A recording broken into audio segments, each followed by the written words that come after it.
don't bow. I may bend, but I won't stay down. I'm standing tall, feet on the ground, up off my knees. I'm standing proud. I don't beg and I don't bow. I may bend, but I won't stay down. I'm standing tall, feet on the ground, up off my knees. I'm standing proud, and everybody knows that I'm proud. You see it when you're looking at my smile.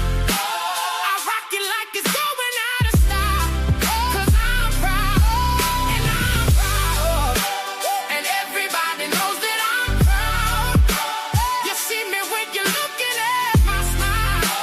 I rock it like it's going out of style. 'Cause I'm proud. I don't beg and I don't bow. I can't bend, but I won't stay down. I'm standing tall, feet on the ground, up off my knees. I'm standing proud. I don't beg and I don't bow. I may bend, but I won't stay down. I'm standing tall, feet on the ground, up off my knees. I'm standing proud, and everybody knows that I'm proud. You see it when you're looking at my smile. I rock it like it's going out of style. 'Cause I'm proud, 'cause I'm proud, and everybody knows that I'm proud. You see it when you're looking at my smile.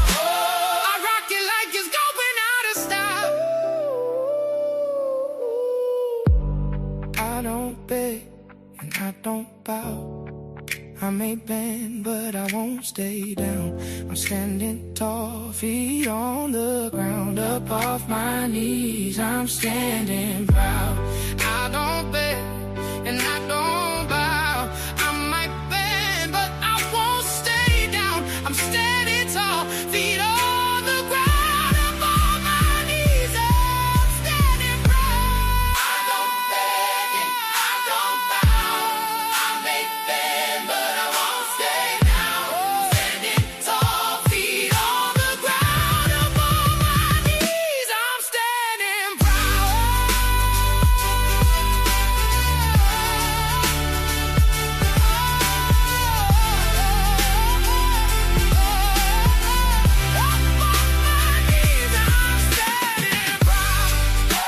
And everybody knows that I'm proud. You see it when you're looking at my smile. I rock it like it's going out of style. 'Cause I'm proud, and I'm proud. Yeah, and everybody knows that I'm proud. You see it when you're looking at my smile. I rock it like it's going out of style. 'Cause I'm proud. I don't beg and I don't bow. I may bend, but I won't stay down. I'm standing tall, feet on the ground, up off my knees. I'm standing proud. I'm standing proud. Happy Friday, everybody. I hope you're standing proud out there. That's one of my favorite songs. I cannot lie. I love it. I don't beg and I don't bow. I may bend, but I won't stay down, up off my knees. Listen, I'm standing proud. I hope y'all have had a wonderful Friday today. This is somewhat of an impromptu. I don't want to say impromptu because I knew I was going to do it. I just didn't plan it. But so we're having a conversations today on rebuilding trust after community. And of course, now as you're coming in, please let us know where you're watching from in the chat. I'm trying to get in the habit of going live every Friday. We're going to see. We've already been doing it on Wednesdays. We're trying to bring some Friday up in the mix. I do have a quick announcement for you before we jump into this conversation today, which I think is going to be really good, but just a real quick announcement. If you, but what's the word? If you bear with me for a moment, boom shakalaka. There we go. We made it. I'm officially a quarter finalist in the Entrepreneur of Impact competition. What that means for you is that you can take a break from voting for a while. Like we got to, I think it's, let me scroll down here. Da-da-da-da-da. Let me get over here. See, this is why I don't like multitasking on the computer because I can't. There it is. Scroll down. For 2 days and 23 hours, you don't have to worry about voting because now it's the wild card round. But in 2 days and 23 hours, roughly 3 days, we'll be right back in it, and that'll be the round for the quarterfinals. So again, thank you everybody who's participated. Uh, mm, Thank you everybody who's participated and who's been voting so far. Because honestly, man, I did not, and I'm just being absolutely honest. This is not me trying to be falsely humble. I'm too narcissistic for any of that. So I'm honestly humbled at the amount of people who have voted for us and supported us throughout this journey. We have an amazing community. Oh man, Kyle, is great to see you in the chat. We have an amazing community. Kai is in the chat too. See, that's a great day. That's a great day. See, this is why I should do stuff on Fridays, I guess. I was supposed to go live at noon, and then I realized that I had a meeting at noon that I had neglected to put on my calendar. Foolish me, right? So I had to push this back to 12:30, and I just so happened to finish that meeting right at 12:30, so it worked out perfectly. All right, so today I want to talk about rebuilding trust after religion, and I think I'm gonna throw a poll up here. Let me see here, because the studio allows me to do something different now. So I'm gonna add this poll, and I like to put it somewhere different. I don't like it right there. Yep. And if you can see that poll, you can participate at any moment during the conversation, and I'll be checking on it periodically. I just want to see how those numbers do. And so let's just kind of get into this today. Forgive me, I have my fan on. It's hot. So if you can hear it, I'm sorry.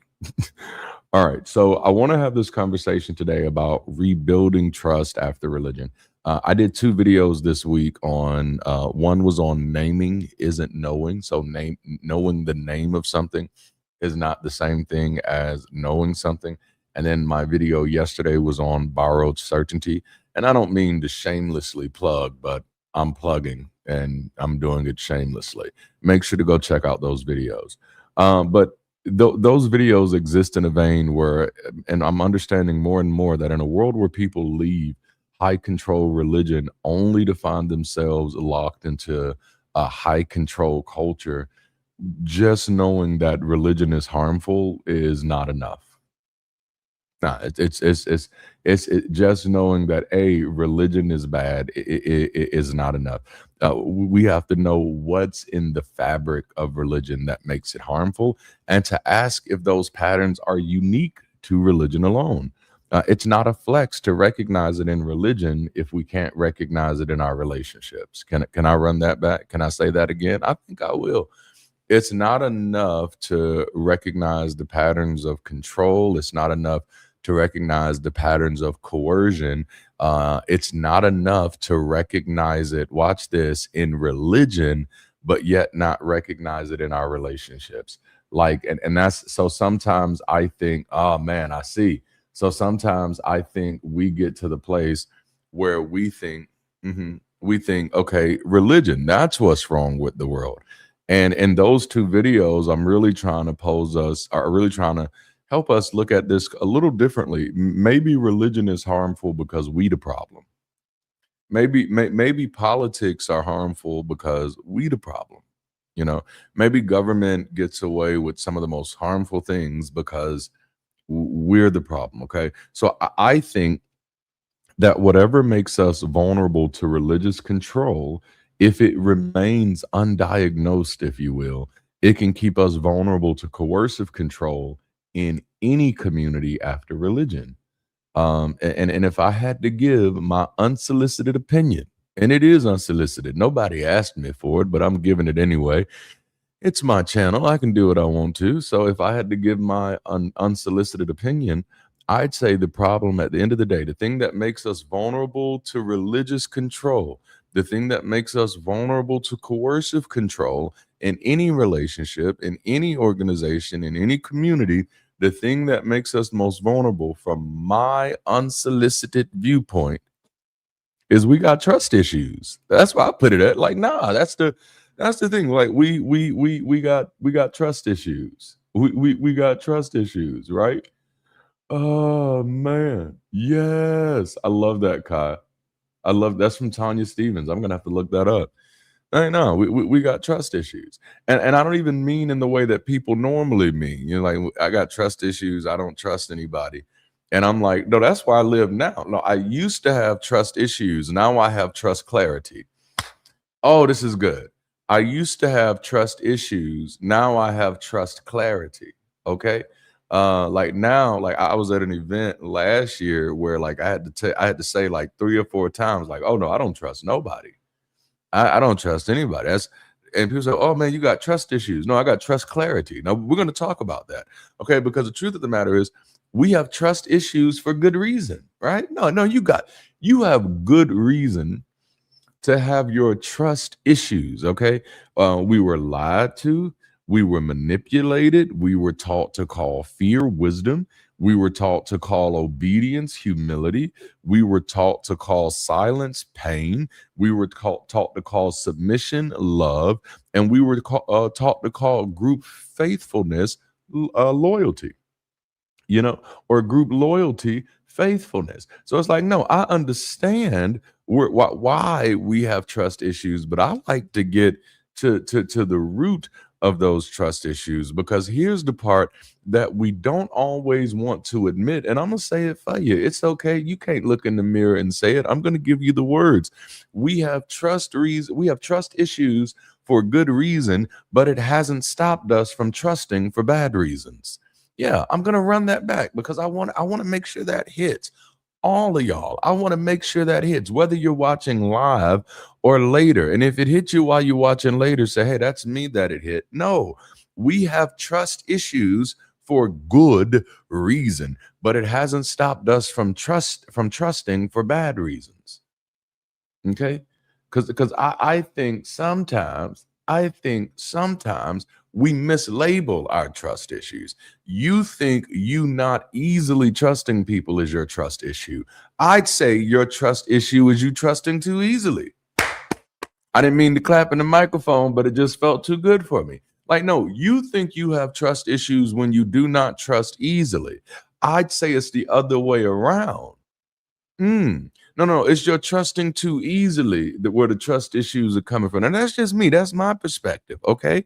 Because here's something that I don't know if anybody's ever said to you before. Like it's okay to be reasonable about your trust. It's okay to be reasonable about who you trust, about how you trust, about when you trust. It's okay for you to align your trust with SMART goals, specific, measurable, attainable, realistic, and time specific. It's okay. I don't know if anybody's ever told you that before, but it's okay for you to be slow with your trust. It's probably best. It's probably in your best interest. Okay. When we talk about trust and when we talk about trust issues, I want to kind of do a callback to yesterday's video. And if you haven't watched yesterday's video, what you doing? Go watch that video. But to give a callback to that, avoid the borrowed certainty trap. Because I think that's what leads to the trust issues. Sometimes the reason we trust too easily is because we're still living in that, I'll call it religious baggage, but honestly, it's more so probably cultural baggage. But we're still living in that baggage of borrowed certainty that I can lean on their confidence. I can lean into their certainty. No, you don't have that certainty. And certainty and confidence is not something that you can borrow. It's something that you can trust only if the metrics of trust have been met. So let's say something that people don't often get to say. I'm not going to trust you just because someone else says you're trustworthy. Is that good, y'all? Ooh. Yes. That's right. That's so good, Kai. I cannot afford to be reckless with who I trust. So listen, I'm not going to trust you just because someone else says you're trustworthy. Well, no, they're just such a nice person. Well, no, they're just such a good person. Like, I don't even know what your definition of good means, you know? And watch this. I live in a world where I can sit in the nuance that it is possible for someone to be your hero while still managing to be my villain. Come on now, like you got to sit in that thing. Okay, we got a series that's coming up closer to the end of the year, and it's going to be called Sit in It. And one of the first kind of messages in it is going to be called Take Several Seats. Because the reality is it's not just one or two different things that we need to learn how to sit in. Like with the complexity of the world that we live in, we have to learn how to sit in some stuff. No, no, no. It's possible for someone to be good for you and horrible for others. Did you ever notice that? Like, it's possible for someone, let's go there. It's possible for someone to treat everybody in their friend group wonderfully, to never not have any bad stories about the people in their friend group. And it's still possible for them to, I don't know, let's say assault somebody that's not as high up in the friend group. No, that's still possible. Why would we pretend that we don't live in a world that is there? No, you have to sit in the possibility that somebody like, oh man, that somebody could be nice to everybody until they realize they can get away with something different. That's the reality. I'm not saying everybody does it, but I am saying it's the reality. And in a world of reputation management, I'm not sure if reputation alone is a reliable metric for establishing trust. Your reputation doesn't tell me who you are. Your behavior each time. Your reputation tells me what you did last time with that team. It does not tell me what you're doing this time with this team. I don't care how many rings you helped the last team got. The question is, can you do it here? And if you cannot, and this is the issue with reputation management. Okay, so we're talking about trust and rebuilding it. And rebuilding it. And again, we have a poll on the screen if you'd like to participate in the question. And the question is, what has been harder for you after religion? What has been harder for you after leaving religion? Has it been trusting people again? Has it been trusting yourself again? Or has it been trusting communities again? Okay, I should put my answer in the chat. I don't know if it'll count if I put my answer in the chat, but I'd say that the hardest one for me, and you just put the number. Oh no, that's not the chat. I'm on the other computer. I forget. But no, I say, and I'm gonna put my number in here before I say it because it got to be dramatic with it. Put my number in there. It's okay. Bam. Mine is in there. Mine is in there. I like the way that happened. I'm also testing this because this Sunday we're starting a new series called Not Safe for Work. And instead of that series being more lecture based, it's going to be more interactive because I don't want to be somebody lecturing grown people on sex. And so it just doesn't feel right. Okay. So what's been harder for me after leaving religion? And I'm going to leave this poll up for a moment. So you feel free to sit on it, and you can answer by dropping the number of your answer in there. So mine was 1, trusting people again. Okay, that's what's been harder for me. And give me a moment. I'm going to get me some water. Got my water. Trusting people again. Okay.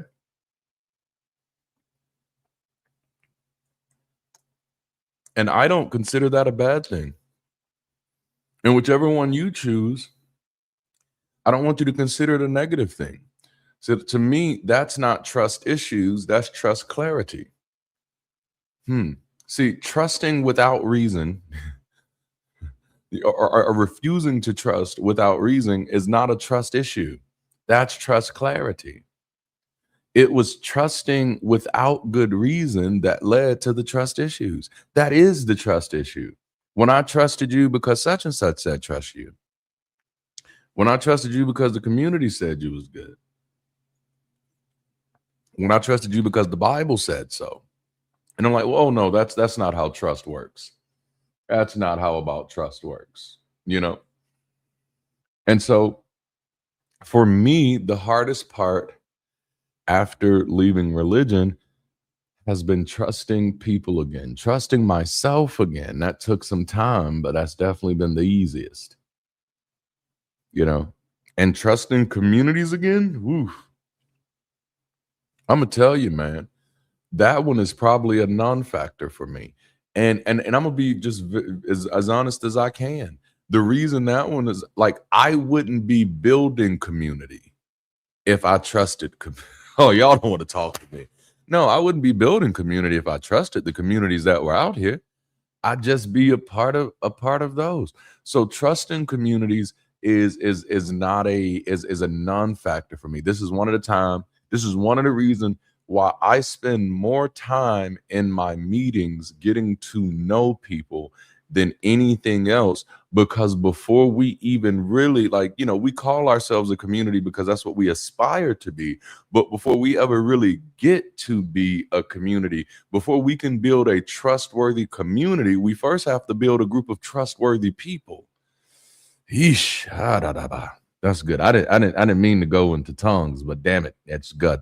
Right? Jalapeno, habanero, hell yeah. So for me, trusting people again has been the hardest thing for me. But for me, that's actually liberating. I pat myself on the back. Good for you, Durante, for no longer trusting so quickly like you used to. This is called progress. It doesn't mean that I got to look at everybody like with a visible side eye, but it does mean I am looking at everybody with a peripheral side eye because I just don't know you like that yet, right? And that's again, that's not trust issues. That's trust clarity. That's going to be the message of the day, right? That's going to be the message of the day. Trust issues is trusting without good reason. Trust clarity is reserving trust until the reason demands it. Is that okay? Is that okay? Man. Hey, Kyle, mine was too. Mine was too. No, I get it. Trusting myself again is where the work that mattered yet. Because the truth of the matter is, I won't even have it's what leads to the trust issues of borrowed certainty, of needing to know what other people trust before I trust, is a greater symptom of our inability to trust ourselves. Mhm. And so watch this. Huh. The reason I don't trust people easily is because I do trust me. No. I trust me. And I trust me so good. Listen, y'all. I trust me so good that I don't have to wait till somebody commits physical harm against me for me to be like, hey, this ain't the group of people I want to be around. No. And that bothers the hell out of people. No, it bothers the hell out of people that I can go to a meeting and after that meeting, I can say, hey, listen, thank y'all for having me, but it's going to be a hard pass for me. I don't have to treat red flags like Six Flags just because other people aren't equipped to see them because I trust me. Did you see that, Durante? I did see that. What are you going to do? Are you going to ignore that, Durante? I'm not going to ignore that. All right. So the conditions of trust have not been met. I hope this is I hope this is helping. I hope this is helping. I love it. I love it. So great to see the activity in the chat. So, and again, anybody can participate in the poll. It's on the screen. You answer by putting in your number. What has been harder for you leaving after religion, trusting people again, trusting myself again, and trusting communities again? And there is no right or wrong answer. But if your answer is trusting yourself again, that's where I want the work to be. Before you get back into the habit of outsourcing your trust, because let me tell you something, based off of the behavior of some of the people that are in this community, I've seen there are people trying to get you to outsource your trust instead of saying, hey, I wasn't there and you wasn't there. Let's not jump to any conclusions. It's, hey, I wasn't there, you wasn't there, but here's the story we all put together for you to go by.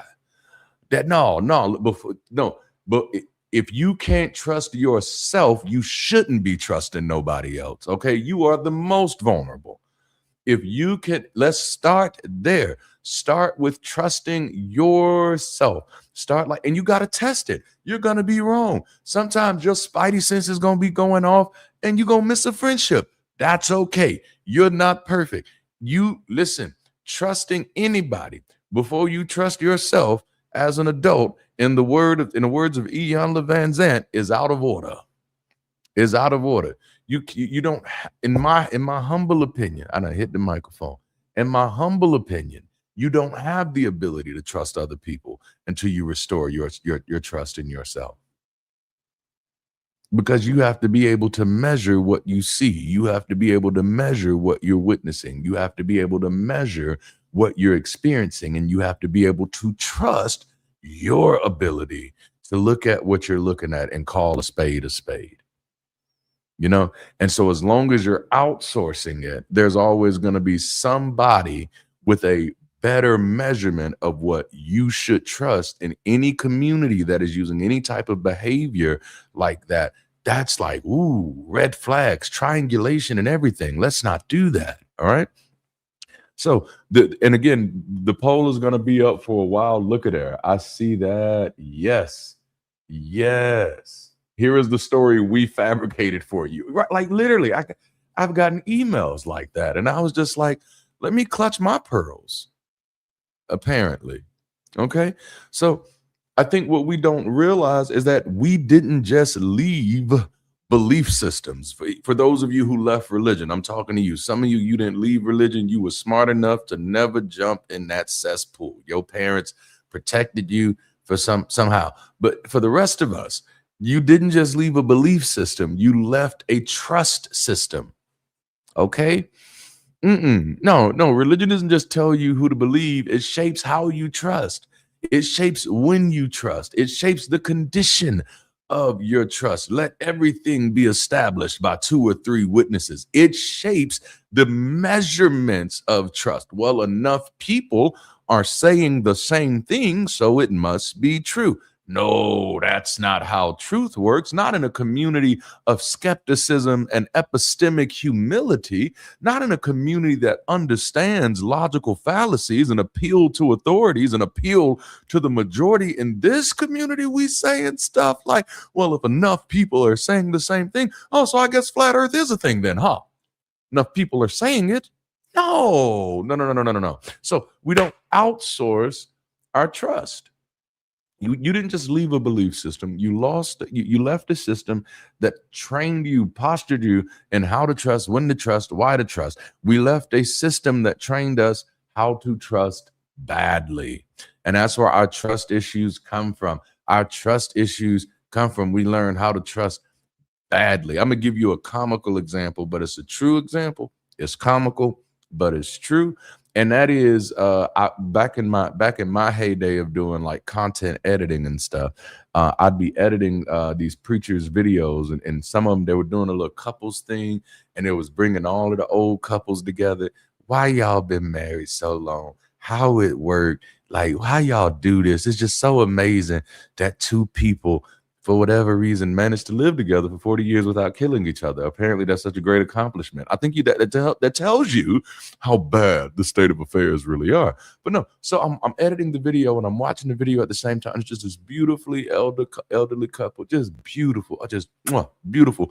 And they're sitting down and they're talking and they just hugging on each other, And I wonder how much of this is for the camera. Not because I'm cynical, but because I'm skeptical. I'm like, I don't know. I know what people do. But anyway, they're there, and the interviewer asked the question, how did you know that he was the one for you? And the lady, she's just beautiful old lady, just glowing, just fabulous. She says, because his shoes matched his shirt. And everybody else was like, oh, that's so cute. And I was like, oh no, hell no, we got a problem. This is why relationships are fucked up today. Is this how we picking people? Because you know how to match your colors? Is this what you mean you want when you say I want what grandma and granddaddy had? Oh no. And it's a comical example, but it's a great example of how we have trained ourselves to trust badly. I know you will be a good person for me in a relationship because your shoes matched your shirt. Okay? Again, that's comical, but that's also how parasocial relationships work. Oh, I know this is a good person because they make good content. When the Bill Cosby thing happened, people are like, man, I'm just so disappointed. he was supposed to be America's dad. And I'm like, no, playing a good character is not the same thing as demonstrating good character. Like, no, come on now. Like, I think I was one of the few people in America who wasn't shocked. Why? Because I never convinced myself that I knew this person.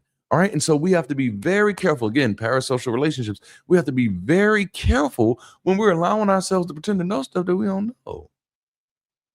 Like, I think it's made people uncomfortable because I say it and I say it not to be mean. I say it to be a safety parameter that we have to live in reality. Like people say, oh, Darante, I just love you so much. I want you to be my role model. Hey, motherfucker, you don't know me like that.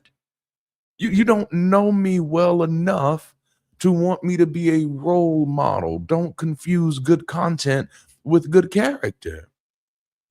You know? Don't model yourself after a bald black man with big glasses. Don't do that to yourself. You know? But no, like in all actuality, and I think it's somewhat our responsibility as content creators who are recognizable to consistently draw that line that, hey, we don't actually know each other. And again, that makes people uncomfortable. But I think we need to get clear of that. Hey, we don't know each other. We're strangers. I've left entire like shows before anything happens because I'm listening to groupthink. You know, I'm listening to what I call group talk, where the group starts speaking for everybody. And I'm like, we don't know each other enough to have had those conversations where we could feel comfortable just saying those things. So it's not just that church taught us how to believe or religion taught us how to believe. It also taught us how to trust badly. It taught us to trust authority when it sounds confident, to trust community because it feels familiar, to trust reputation because other people approved. And it taught us to trust certainty because uncertainty feels dangerous. Well, you may not know all the details, but I have all the details, and this is the way that I feel. So you should feel the same way that I feel. Well, no, if we're looking at the same details and we come to different conclusions, that means we're at an impasse. It doesn't mean you're automatically right and I should borrow your certainty. We're talking about how to rebuild trust. Okay? Because now, after religion, the work is not simply learning who not to trust. The work is learning how trust should work in the first place. It's realizing that no, my trust doesn't have to be automatic because trust, listen, here we go. Here we go. I'm about to go in your religious baggage. Can I go in your religious baggage? Can I be like Santa Claus and pull out the baggage and pull out the religious baggage that is just for you? Okay. Trust is not a spiritual gift. Okay. It's not just something you were naturally born with. I just know who to trust. No. Mm-mm. Trust is not, what do the young kids say? It's not a vibe, bruh. Trust is not a debt you owe somebody. Okay. No. Nobody's reputation demands your trust. Trust is a judgment. Trust is a practice. Trust is a risk assessment. Trust is access granted over time based on demonstrated ability. I'm going to read that back because I want you to understand it. I want you to hear it. Because when we're talking about rebuilding trust, I don't want to push you back into that trap where you're saying, like, no, I need to be able to trust. I need to be able to trust as easy as I did when I was a believer. No, bro, that's what got you into the believing bullshit in the first place. You know, remember, I told you, like what I had to realize about me was that I believe bullshit. Let me say that another way. I trust too easily. Oh, see, those are trust issues. Those are trust issues. I trust way too easily. Ooh, bruh. Damn, I trusted that quick. I trusted it just because you said it. Now in 2026, I'm trusting it just because you said it. In 2026, I'm trusting it just because you wrote it down. This is one of the reasons I like to tell people the scientific method is not just for the lab, it's for life, baby. It's for life. to be able to recognize the difference between a guess and an educated guess. Right? So, like, one through line that I like to give people when reclaiming, it's not even rebuilding your ability to trust or rebuilding your capacity to trust. It's reclaiming your autonomy to trust. Okay? It's like, I don't know if y'all grew up in poor families, but poor families will force you to trust people. That's just that's the name of the game. That's how bad life is. Like, hey, no, you got to trust these virtual strangers because, like, hey, we got to go to work and we can't afford traditional daycare, so we're gonna drop you off at Miss Lulu house. And you've never met Miss Lulu, and I've never met Miss Lulu. But if you want this relationship with Miss Lulu to be in a good place, you're gonna have to hello. You're going to have to trust. And so I think some of us come from backgrounds where we've had to be forced to trust people that we did not know. And now it has become, a place of problem. Someone says, do you trust US voters? Well, see, no, that's the answer to my question at the top. I don't trust people. I don't feel like I owe them that. But I think I have better reason not to trust US voters. I went through the education system. I went to over 12 different public schools. I saw enough not to trust what those schools was producing. No, I'm one of the few people that I am not shocked when I see ignorant arguments online. I'm like, this is your first time seeing that people don't think things all the way through. No, I went to 4 different high schools, bro. I got a nice view. And so no, I don't trust I don't trust anybody I don't know, you know? So it's like again, kind of one of the through lines into this is that I don't have to trust you because someone else does. Like, there may have been a time in society where I had to do that. There may have been a time in my life where I had to do that, you know, but now I don't. Hopefully we don't drive ourselves into, a major civilizational crash, which, like, that could be on the bingo cards just because of the way things are going. But if we don't do that, then we actually have the space and the responsibility to do trust right. So it's not just about rebuilding trust, or it's not just about rebuilding our capacity to trust. It's about reclaiming our autonomy to trust, that my trust doesn't have to be automatic. My trust shouldn't be automatic, nor should nor should my distrust have to be authorized. This is so good. See, it's reclaiming the autonomy that my trust does not have to be automatic and my distrust does not need to be authorized. I don't need anybody else to authorize my distrust. And that's been trying to happen several times with me. Well, Darante, why you don't want to work with these people? I don't trust that environment. Well, we trust that environment. Well, who asked you about your trust? No. I don't have to wait for the red flag for the 6 flags to become red flags. I can pay attention to them. Like, just because it's 6 of them don't mean it's a good thing. 1 red flag is bad enough. You see 6 red flags. Hello. No. All right. So I want to talk about 5 trust issues after religion. I do hope we get better, man. Oh, I hope we get better. Who? Yes, a moment to reclaim first. That is so good. All right. So let's look at this. 5 trust issues after religion. And I'm gonna try to go through these. Oh, I've only been here for 40 minutes. I feel like I've been here longer. All right. Number 1, these are just, and this ain't for everybody. If it ain't for you, you be like, nah, that wasn't me. All right, then go tell your story. All right. Whoa, Kimo Sabi. Don't forget the poll is up. What was harder for you after leaving religion? Right now, it looks like 1 in 3 are tied.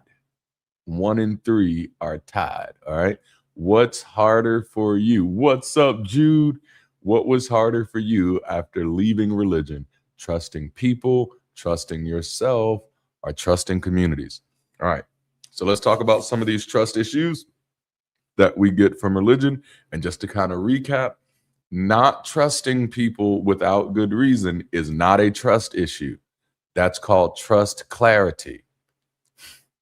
The trust issue that leads to coercive control, or the trust issue that makes us vulnerable to controlling environments, controlling communities, and ultimately controlling relationships, is trusting without good reason.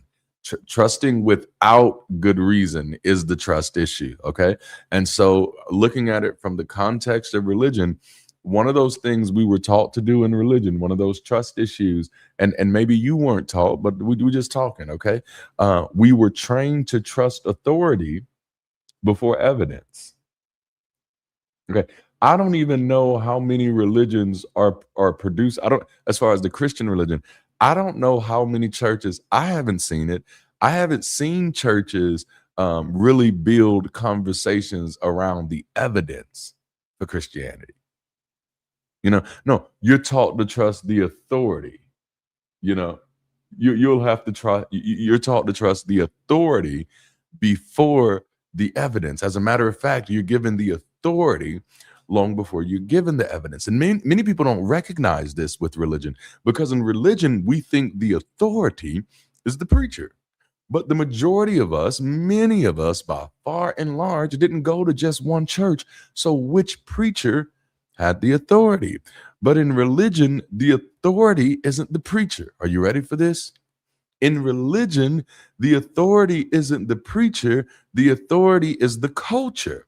And so the culture had already established a few things for you long before you decided to identify as a believer in most cases. And that was that there is absolutely a God, because everybody believes in a God, and the only people that don't believe in a God are bad people. And then the second thing is that this God is good. That's not just a religious message or ideology, it's culture. And when I say it's culture, as in it permeated our media, it permeated our news, it permeated our other fantasies and our other mythologies, that there is a omniscient and omnibenevolent being, all good, all seeing, and then a little all powerful, who's out there looking for your good. This, you weren't just taught this from the preachers.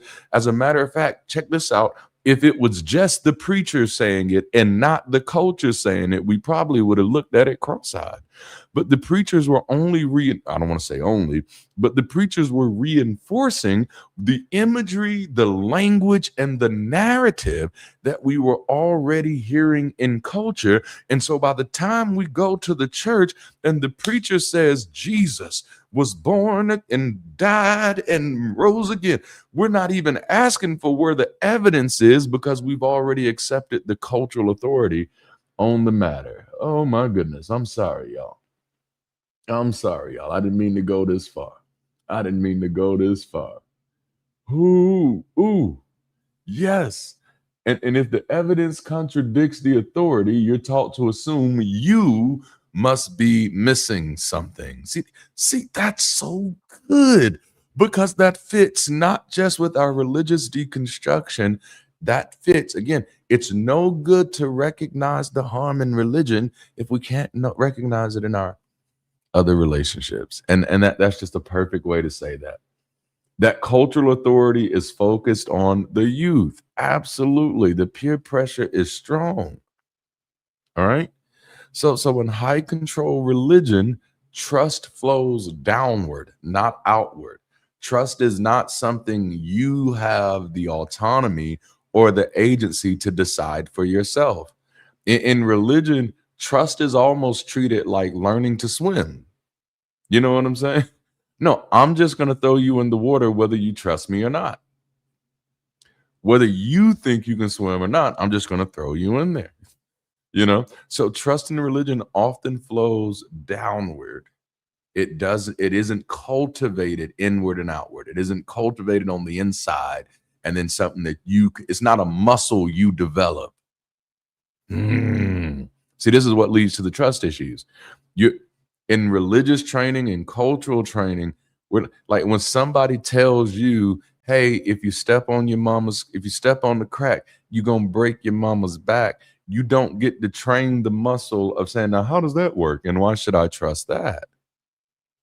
No, see, it goes deeper than that. When mommy and daddy says, "Hey, the tooth fairy's coming, and the tooth fairy is going to give you some money for your teeth," you're not trained to shape that muscle to say, "What would fairies need with human teeth, and why would they have human money? What job is the fairy working where they're getting human money? And if they can just make human money magically, why they got to take my dang teeth to get the money?" Again, it's comical, it's small, but it's showing you ways that trust is developed downward. It's not, let me tell you what to trust, and while raising you up, let me teach you different ways not to use that muscle. Now, I'm not suggesting that it's a grand conspiracy.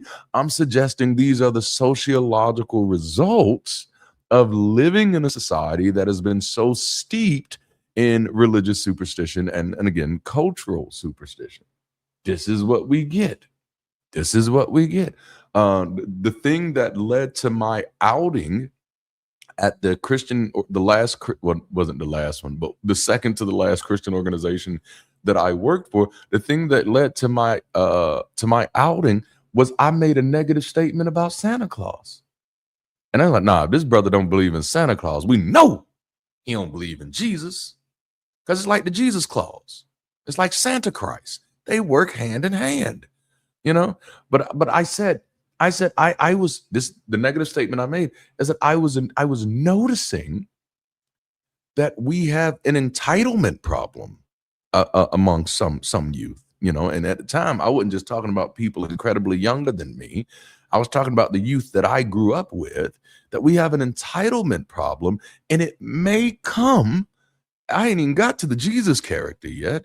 It's like it may come with our relationship with Santa, because we have children harshly judging their parents for what they cannot deliver, while their parents are simultaneously telling them, "Hey, you deserve all of these, rich and fabulous gifts from this fat guy who's magical just because you here."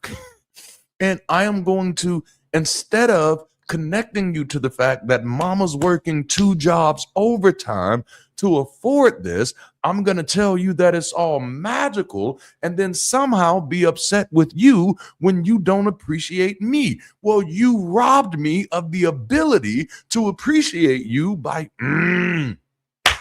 foregoing your credit to the superstition. I know there's plenty of parents like, I just don't know why my kids don't respect me. You taught them to respect everything except for you. Okay. So high control religion. I'm sorry, y'all. We're just going there a little bit. It's just going there a little bit. Yes. In the same ways we teach folklore, we should have a healthy conversation about when it's time to part ways with them. So instead of trust being something that's been developed, that we've been able to develop that muscle for, trust has been something that flows downward.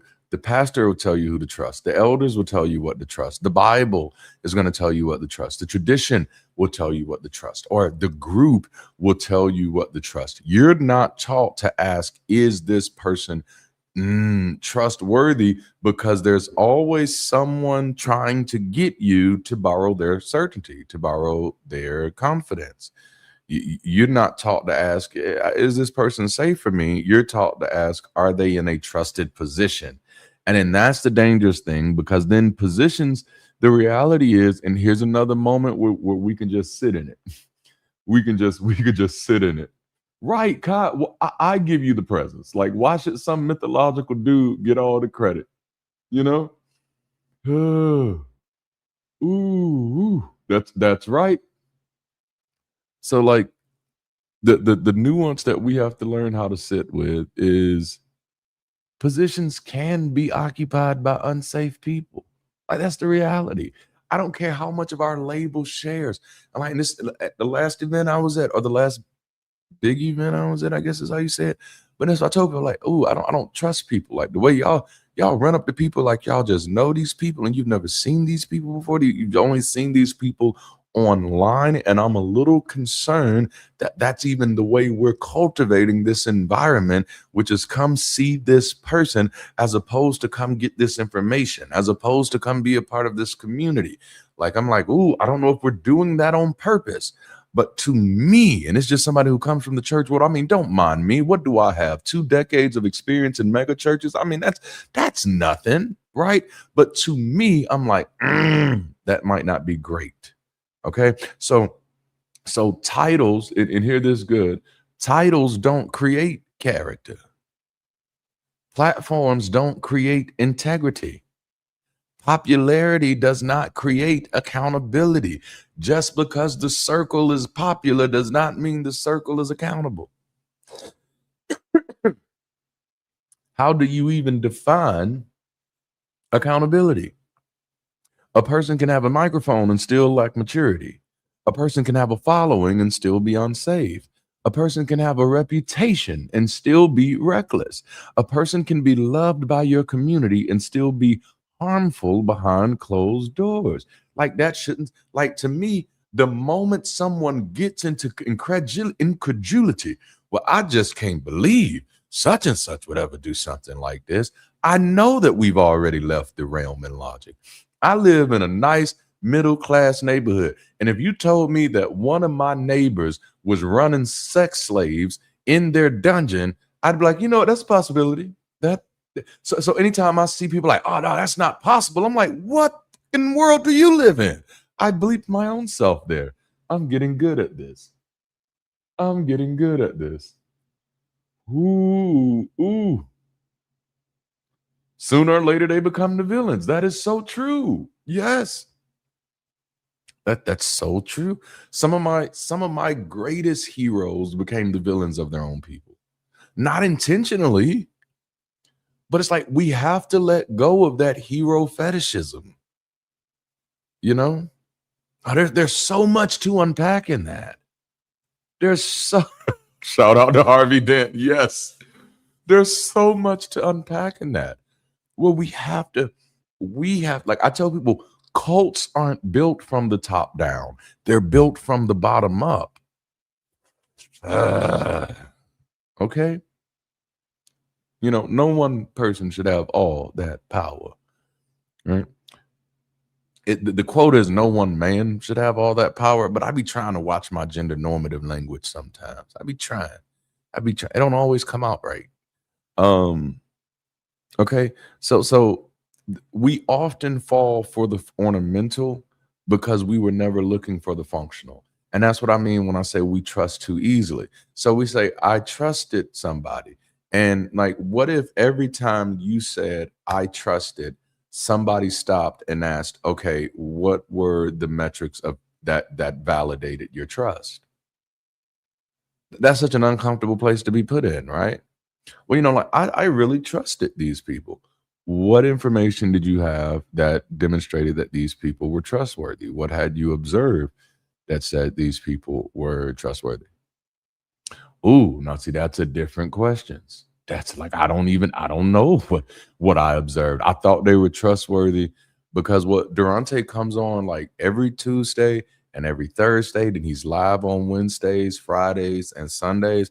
And the information he shares is so helpful to me. Okay, what part of that gave you any insight into Darante's character as a person? Don't Bill Cosby me. I feel like that's so bad, but the comedic side in me feels like that's so accurate. No, you don't know who I am beyond the content. And I do my best not to allow people to have parasocial relationships with me. I don't want you to listen. I'll let you know. I'm not that great. I'm a bit of a jackass. I am. I really, really am. I can't help it. I grew up listening to Richard Pryor, Robin Harris.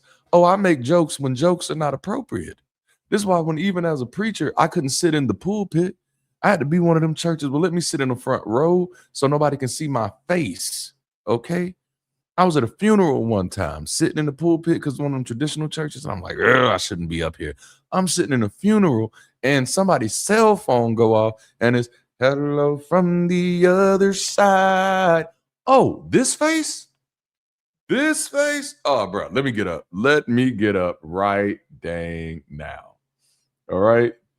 Whew, this is good. So no, sometimes we fall for the ornamental because we were not looking for the functional. But when you start paying attention to the functional, you will probably realize why your boy don't stay in rooms that long. Because the thing is, ornaments are pretty to look at and nice to hold, but they are not capable of holding you. This is good. All right.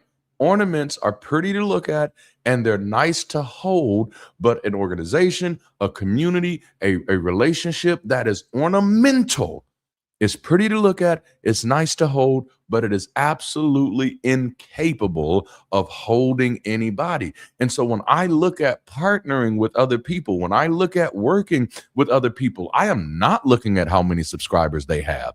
I'm not looking at how many people like them and think that they're just the greatest things since bee's knees. Most names that have been introduced to me, I'm like, who the hell is that? I don't know these people because I'm not looking for what's shiny. I'm looking for what's substantive. I'm not looking for what's shiny. I'm looking for what's significant. I'm not looking for what's ornamental. I want to know what is functional. Okay? How is this holding people? Who can you hold? There's a song I grew up in. Who can I run to? Who can I run to? Hey, boom, who can I run to when I need love? All that. No, who can run into us and be held? And if what we're building can't hold people, it's shiny, it's pretty to look at. Okay?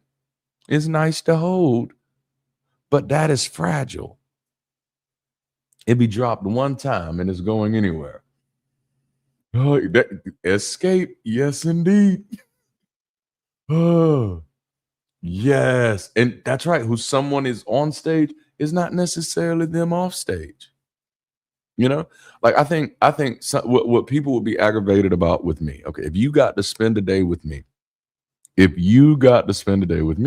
you'd probably think, oh man, spending a day with Darante, we're gonna be talking the whole day. Let me put it to you this way: if we're talking the whole day, that means I'm not getting a chance to think. That means I'm not getting a chance to type. That means I'm not getting a chance to work. I'm not going to have fun with that. That's one of the things that pushed me out of a few friendships I had. Like I'm a jerk. I'm a jackass. Like in a good way though. Like I'm never like I'm not hard on people. I realize I don't have the right to be hard on people. I had a friend reached out to me one time and he was like, "Hey man, I quit this job," and it was a job that I'd help him get. And he was like, I don't want you to be disappointed in me. And I'm like, hey, dude, we didn't have no appointment for me to be disappointed in you. This is about your life, not about you pleasing me. You got to do what works for you. But I realized like I was spending a lot of time with my friends, and the only thing they wanted to do was just talk. And we do a lot of talking, and the conversations were good. We talk and we smoke, and then I drink, and then we talk, and then we smoke, and then I drink. And I'm like, hey, this ain't actually what I like to do. I mean, I like to smoke. And I like to drink, and I don't mind the talking, but and like this may be a bad thing, but I'm hyper productive, so I actually like to get shit done. And it's not even just the fact of liking to work. I like to be able to look at my shelf and say, "Damn, I did that."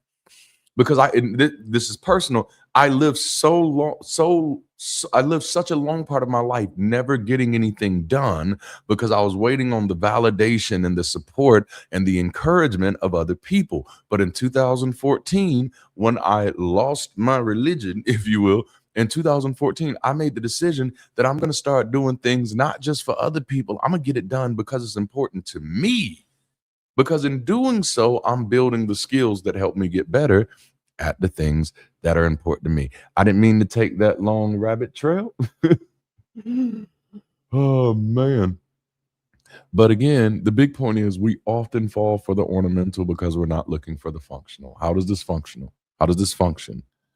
Be careful with any group who does more virtue signaling than care building. Because, like, one of my biggest issues with virtue signaling is that it's never building anything behind it that can care for the people that we're signaling for. And to me, that's no different than seeing somebody homeless and saying, hey, let me get my camera out and put the camera on them and say, look, this person is homeless. We should be ashamed that there are people this dirty and this grimy and this stinking out here. This is just horrible. Look at them. Like, well, that's not helping anybody. Like, even if you're not being obvious by saying things that way, like, that's just the way that I look at it when I see it. It's like, because then, the functional goal is just to create awareness or just to call attention. It is not to connect awareness to action. Ah, man. Ooh. Yes. No, it's hard. Like building new habits is hard. And so it's the first place, and that's why I say for me, it's the first place for anybody is getting to the place where you can trust yourself and not let anybody shake you off of that. Like, I've had several people to tell me that I should look at things differently. And I'm kind of like Kendrick Lamar. I'll cut my own granny off if she don't see it like I see it. And have. Oh, you got the wrong one. I trust myself. What's that song? I think the song is like, I love myself. But for me, I trust myself. I don't know the riffs, but it's heavy guitar. I trust myself. Oh, did I hear that on a video game? But no, I know I trust myself. And you know what makes it easy for me to trust myself is that I can live with me. Yep. And the thing is, I know I'm going to be graceful to me. If I realize a few steps down the line, dang it, you actually missed it on that one. See, that's what makes it easy for me to trust myself. The fact that I know, that I love myself and that I'm going to be graceful with myself makes it really easy for me to trust myself. I don't know you, so I can't trust you over trusting me. I remember some big name in the atheist community called themselves like leaving a whole diatribe on one of my things one time. And I'm like, hey, bro, you and I have never had a conversation before in our lives. I don't know you. I like, my mind immediately goes to stranger danger. It also goes to some negatively funny stuff too, but I'm gonna leave it alone because I don't want to besmirch anybody today. All right. So dang, I done been in this point way too long. So one of the first trust skills after religion is learning to separate status from trustworthiness. You're I get knocked down, but I get up again. You're never gonna end, Like, no, that's real. Status is what people give you. Trustworthy is what your behavior proves. And so, like, when it comes to trust, hey, don't you trust me? Like, your behavior may be impeccable. I don't know that yet because I don't know you. I don't know you. No, I don't. No. All right, so that was number one. Hopefully, we won't stay through the rest of these this long because that was like 30 minutes in one point. I think like 20 minutes. Oh man. All right, so number one, we're confused. We're trained to confuse familiarity with safety. So many bops in this stream. So, like, this is why, like, I can't wait till our music team is just like on a whole nother level because it is like our stuff is gonna be off the chain. But we were trying to confuse familiarity with safety. So a lot of people leave religion and start like, and it's natural. You start looking for a new home. People leaving high control religion often seek a replacement belonging structure. And when that new structure becomes the place where harm is managed, desired, or are denied or politicized, then the betrayal can feel existential rather than merely interpersonal. And this topic means a lot to me because I have people who I'd identify with as friendly, people who I'd identify with as associate who are now dealing with some type of existential crisis because of unchecked bad behavior in this community, and it's been heartbreaking for me. And so one of the things that I want to really do is make sure that I'm contributing something to the conversation that makes it harder for all of us to fall back in those traps. I've been in that place where my life was controlled by the pressure of other people. I've been in that place where my life was controlled by somebody else's viewpoint, perspective, religious doctrine, authority, and all of that stuff. And that's not something that I want to see humanity get stuck in anymore under anybody's label. It's not a healthy place to be. So when you've lost your church, when you've lost your family, your certainty, your map, your language, your rituals, like, and your community, the first place that makes you feel sane can often feel like salvation. And that's one thing that, like, listen, y'all, we try to do, like, we try to go out of our way to not make Bridge City feel like salvation. Oh, okay, this is good. Bridge City is not salvation. It's Star Trek. Oh, I should have put more oil in my beard so I could be shiny right now. No. Bridge City is not salvation. You don't come to Bridge City to get saved. We ain't got it together enough to save anybody. Bridge City is Star Trek. It's like Discovery.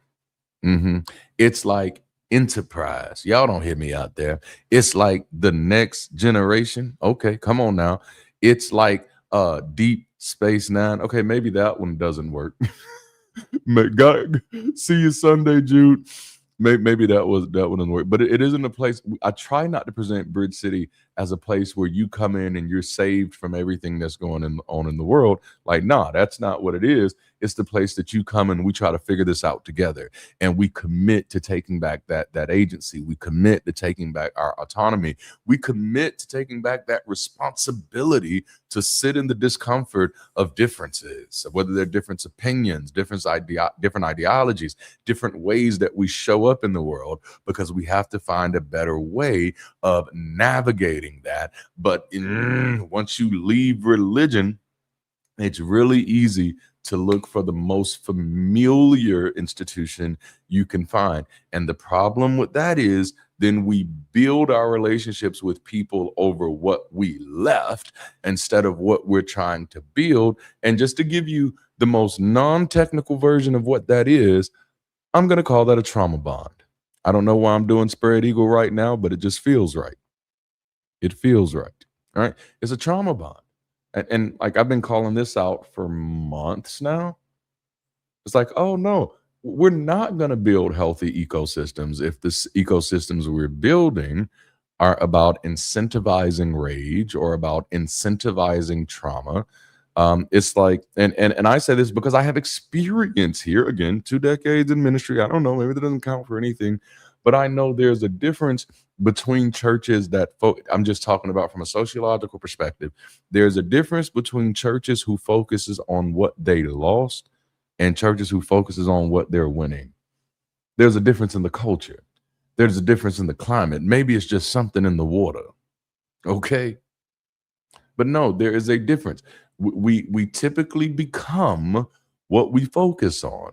Now, if the thing that we're focusing on is how bad we've lost and how much we've lost, then that's the story that we're invested in telling.